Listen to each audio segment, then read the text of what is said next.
কান্নার পানির দাম কত জানুনি? চোখের পানির দাম কত জানেননি?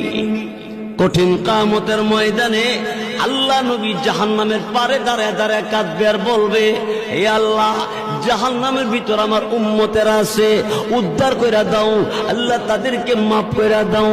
আল্লাহ রাব্বুল আলামিন, আমার আল্লাহ তাআলা জিবরাইল ফেরেশতাকে বলবে, জিবরাইল, আমি আল্লাহর কুদরতি দরবারে পানির পাতিল আছে, পানির পাতিল নিয়ে যাও, আমার নবীর কাছে নিয়ে দিবা। নবীকে বলবা এই পাতিলের পানিটা জাহান্নামের ভিতরে ছেড়ে দেওয়ার জন্য।